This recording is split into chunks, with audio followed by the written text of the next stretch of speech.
On YouTube, we all have access to the best mentors in the world, and everything you need to succeed is already there. In this video, I'm sharing with you my top picks from the best mentors here on YouTube. Boys are confident, men are certain. The other thing is he's like, it's not about doing your best, it's about doing what's required. And whenever I have a hard thing, like I'm like, I can make more videos for content or whatever. I don't want to do this podcast or whatever it is. Like literally my immediate thought that's like my subconscious is like, I will do what's required. So I use something that I call the Rule 100, which is 100 primary actions, whether that's 100 minutes of content creation per day, 100 reach outs per day, $100 of ad spend per day. Like you have to pick one of them, but 100 per day. And you do that for 100 days, and I promise you'll be making 6 figures if you do. Doing the same thing consistently. So usually once people do it in the beginning, they're sporadic, they're not consistent with it. Just the act of doing the same thing every day usually gets people to 100,000 a month, which sounds crazy to probably people listening, but most people who think that's crazy also haven't done it consistently for an extended period of time. Right? If you're born with one less leg than you should, you're right. You're not going to be, you have a disadvantage at being a sprinter. Like you have a disadvantage, but it doesn't serve you in any way to admit it. And so it's owning the fact that like you are the only person who can actually change anything about your life, because you may blame your circumstances, but no one else will care. I'm a big fan of future casting out negative scenarios. So people talk about like positive visualization. I prefer negative visualization, which is what if I keep doing what I'm currently doing for the next 10 years? What will my life look like then? That usually takes my current pain and then just magnifies it. And then that allows me to get my action threshold high enough that it goes over the edge so that I can take that first move. And so if you know what the inputs outputs are of what you need to do, the guy who has the little quote on his wall, and you figure out whatever fuel you've got, not the one you wish you had, but the one you've got, and you use that to do the first input, you've crossed the line. You're in the game.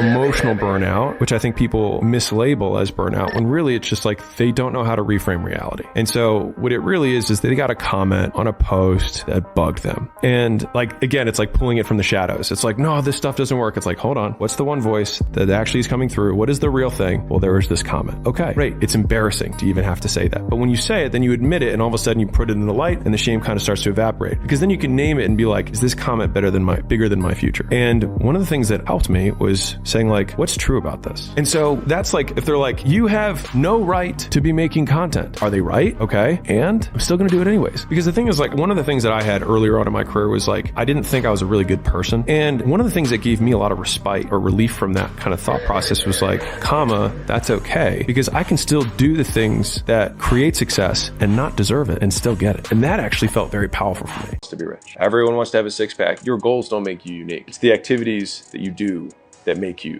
unique. The goal of the winner is to commit to the activities. The goal of the loser is to commit to the goal. 52% of 18-year-olds, high school seniors, think they're going to be millionaires by 25. The world is going to be shook. Many of you will fail. And that's because most of you have the same goal. 52% of you think you're going to be a millionaire, right? That's just the math. But only a small percentage will, because if you want to be a millionaire, you're not going to focus on making the $1 million. You're going to focus on the stuff that makes $1 million. And what happens is that people apply finite rules to infinite games, and then they wonder why it's not working. What's an example? The Vietnam War isn't a simple example. It's basically the US lost the Vietnam War because they were applying a finite structure, which is we're going to win this war. And the Vietnamese people were playing an infinite game structure, which is we're going to stay alive and keep fighting.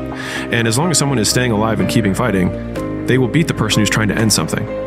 And so the infinite frame always conquers the finite. And the thing is that most of the games worth playing are infinite. And so if you were trying to get in shape, you don't win getting in shape. The point is to stay in shape for the rest of your life. You don't win at marriage. The point is to stay married. You don't win at business. The point is to stay in business and keep doing business. And the point of the game is to keep playing. And I would imagine success, if you put all of those things together, it's an infinite game. And so the point of success is to do the things that make you successful. And so if you're doing the things that are making you successful, then you are by definition winning. I feel like a lot of society keeps people kind of trapped in this broke mindset. It's hard to kind of get ahead, right? Because of people investing in things when they don't have money, so they're in debt, and they kind of stay in debt. What is necessary for people to break the broke mindset that society has kind of trapped people in that keeps them poor? So I think like people have two sets of resources, right, that they allocate. So they've got time and they've got money. Yeah. And so if you look at someone's bank statement and you look at their calendar, you know what their life is. And you can also predict where their life is going to be in X amount of years, right? And so if someone wants to change what their life is going to look like, you have to reallocate where you're investing the resources that you have. And What do you do when you're at zero? when you're like, I'm not confident. I haven't done anything good, right? I've got no achievements to my name, etc. I think that you're delusional because all you have to do is chunk down and think, okay, well, let's be real. What did I do today that was good? Well, I woke up. Okay, cool. I got out of bed. Okay. Well, I showed up to work on time. Okay, so I'm punctual. You know what? I always show up to work on time. That's okay. I do that, right? And I respond to things pretty quick. Okay, I do. So I'm responsive. So it's you chunk down until you're like, okay, what things can I say that I have proof that I'm good at? And then those become things that you can stack on top of one another because it's not delusional. Let's say mom says, you're blah, blah, blah, blah, blah, but you're like, no. I hear you, but I have proof. So like, I get you have your opinion. I have facts. And so my goal in life has always been to stack as much proof as I possibly can to support that I am who I say I am. If you have nothing going for you, it's another way of saying that you have nothing to lose. And so it means that you have endless shots on goal. And so you should be the most prone to taking action because there's nothing holding you back. What do you have? Nothing. I love that. It's literally just voices in your head from your mom who say that you're not going to win. And you say, you're right, mom. And then you keep doing it anyway. If you're also trying to make your first 6 to 7 figures online, join my weekly newsletter for the best advice from the best mentors delivered straight into your inbox.